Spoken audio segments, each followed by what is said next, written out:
All right, let's dive into something really cool today, shall we? We're talking stories. Why are we humans so drawn to them? It's a question that's fascinated people for, well, probably as long as we've been telling stories. I think you're right about that. And getting to the bottom of it, I think, can help us communicate better and maybe even understand human nature a little bit better, don't you think? Oh, absolutely. Stories are really like windows into our minds. So, we're kind of taking a deep dive today into the psychology of storytelling, pulling some insights, and we've got some seriously mind-blowing stuff from research in psychology, neuroscience, Mhm. even evolutionary biology. It's amazing how much we can learn about ourselves just by looking at the stories we tell. I know, right? And we've got some really interesting examples to kick things off. We're talking immortal monkeys trying to write Hamlet, a man who lived in a world of his own, controlled by, get this, an imaginary heirloom gang. Oh, and we can't forget about how our brains react to violence in stories. It's like we're experiencing it ourselves, even though we know it's not real. It's wild. Like, I remember reading In the Heart of the Sea by Nathaniel Philbrick, and there's this one scene that totally got to me. It describes these shipwrecked sailors. They had to resort to, well, cannibalism. Oh, wow. Yeah, pretty intense stuff. Yeah. But I couldn't put the book down. That's the power of stories, right? They tap into our brains in this incredibly powerful way, making us feel real emotions for fictional characters. It's like our brains just can't help but fill in the gaps, creating a whole world around the words. Yeah. It makes you wonder, though, is this filling in the gaps thing something only humans do? That's a really interesting question. We humans, we might be the best storytellers on the planet, but this need to complete narratives, it might actually go way back. Maybe it's something we share with other animals. Really? So, like, my dog daydreaming about chasing squirrels? That's kind of like him telling himself a story. You could think of it that way. For our ancestors, being able to anticipate danger, like figure out what might happen next, that was key to survival. Right, makes sense. So, stories, even made-up ones, gave them a safe way to practice dealing with threats, like a mental rehearsal for real-life danger. So the more drama in the story, the better prepared they were for danger. It's definitely possible. There's actually research showing that animals, especially mammals, they engage in play that's like problem solving, working through conflicts. Like a play fight. Exactly. And this whole idea of problem structure, it's not just in kids' play, it pops up in our dreams too, right? Like, for sure. My dreams are full of crazy situations and problems that need solving. Exactly. And here's the thing, this problem structure, it's not just in our heads, it's a core part of stories across different cultures and throughout history. So you're saying our love for conflict in stories, it's hardwired into our brains. It seems that way. Think about it. The people who were best at spotting danger, at figuring out how to deal with threats, they were the ones who survived, right? Right. And stories, with all their focus on conflict and resolution, they might have been a way to practice those skills, skills that were essential for survival. That is fascinating. So stories aren't just for fun. They might have actually helped shape our brains and our instincts. That's the idea. And this whole concept of stories as brain training, it might also explain another interesting thing about stories.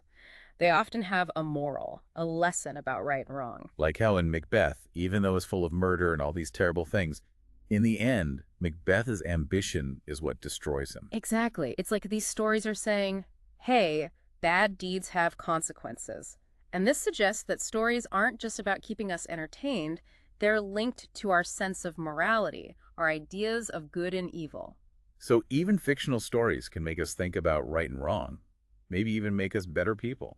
Some researchers think so. In fact, one of the earliest novels, Samuel Richardson's Pamela, or Virtue Rewarded, was written specifically to teach moral lessons. Interesting. Yeah, it's about this young servant girl who resists her boss, who's trying to take advantage of her, and in the end, she overcomes all these challenges and is rewarded for being virtuous. So it's like these stories are giving us a guidebook for how to be good. In a way, yes. And it's amazing how, even though we know they're made up, these stories can really affect us emotionally.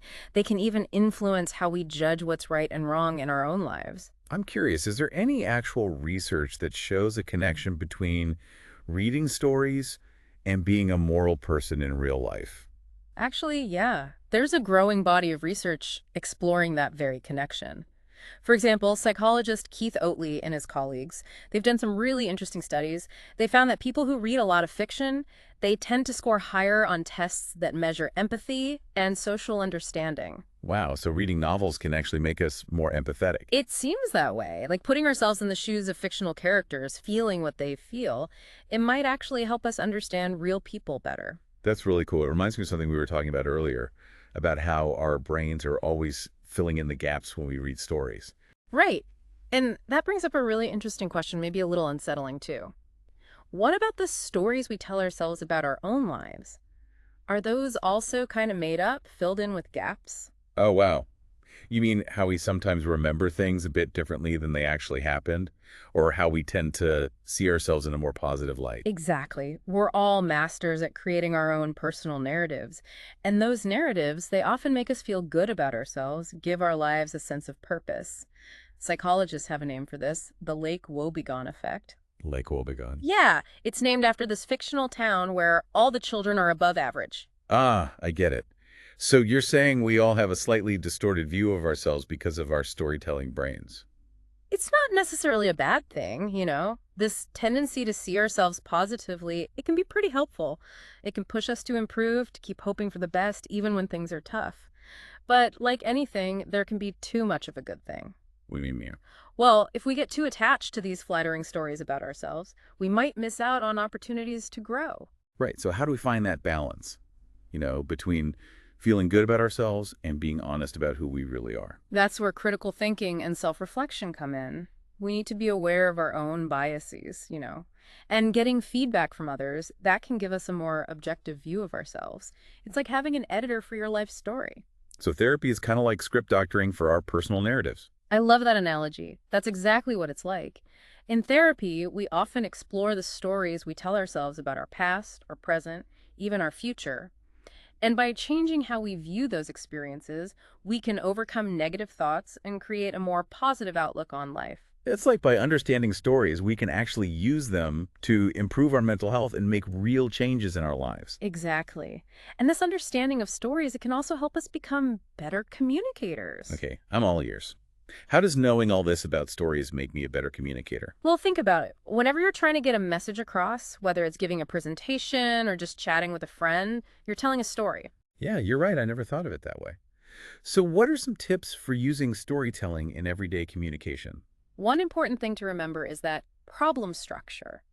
If you frame your message around a challenge or conflict and then present a solution, it's much more engaging for your audience. So instead of just listing facts in a presentation, I could start by talking about a problem that my audience can relate to, and then present my ideas as the solution. Exactly. That way, you're not just throwing information at them, you're creating a narrative that pulls them in. That's a great tip. Yeah. What else can we do to make our communication more like storytelling?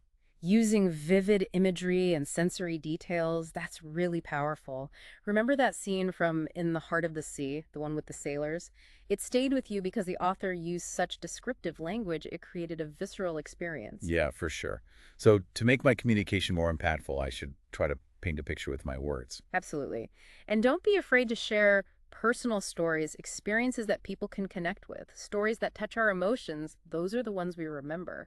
This is all so fascinating. It's like a whole new way of thinking about communication. I'm already trying to figure out how I can use these storytelling techniques in my own life. That's great. And speaking of new things, let's talk about how storytelling is changing in this digital age. We're seeing this blur between what's real and what's fiction, especially with reality TV. Oh, yeah, for sure.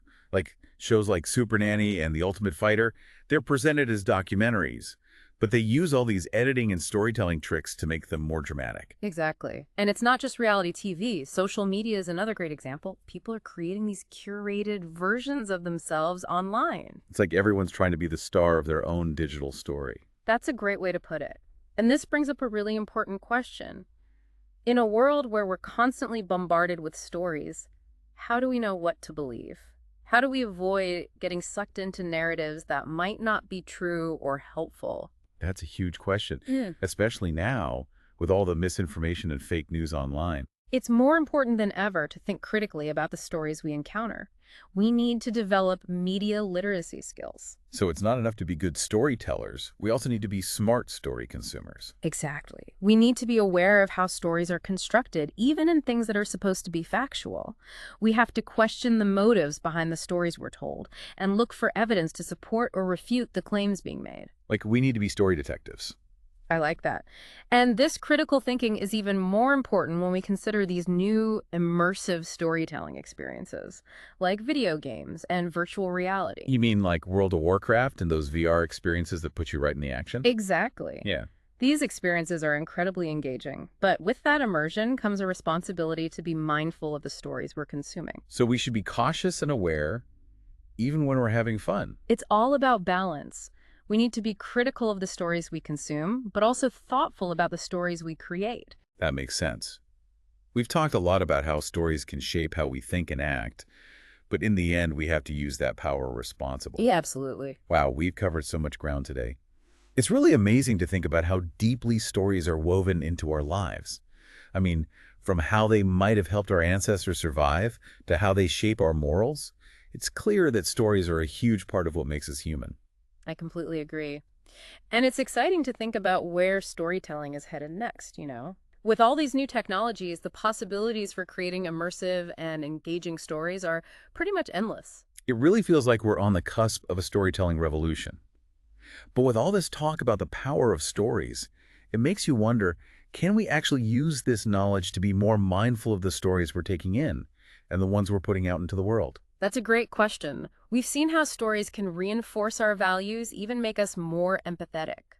What if we made a conscious effort to seek out stories that challenge our beliefs, introduce us to different perspectives? That's a really powerful idea. Using stories to connect with people who are different from us, build bridges, and create more understanding in the world. Absolutely. And what about the stories we tell ourselves? If we become more aware of our own narratives, how we might be twisting things to fit our own image, we can start to create more authentic and empowering stories for ourselves. I love that, becoming the authors of our own lives, shaping the narratives that define who we are and what we believe in. It's a powerful concept, and it reminds us that storytelling isn't just something that happens to us, it's something we can actively participate in and use to make a positive impact on our own lives and the world around us. So as we wrap up this deep dive into the world of stories, what are some of the key takeaways you'd like our listeners to remember? Well, I think the most important thing to remember is that stories aren't just entertainment. They're at the core of how we think, learn, and connect with each other. By understanding how stories work, we can be more deliberate in the stories we consume and create, using them to build empathy, understanding, and ultimately a better world. That's a fantastic way to sum it all up. It's like stories are these threads that connect us all, and by understanding how those threads work, we can weave a more beautiful and meaningful tapestry of human experience. I couldn't have said it better myself. Well, that's all the time we have for today's deep dive. Thanks for joining us on this incredible journey into the world of stories. We hope you've gained some valuable insights into how stories shape us and how understanding them can help you communicate better, connect more deeply with others, and maybe even change your own destiny.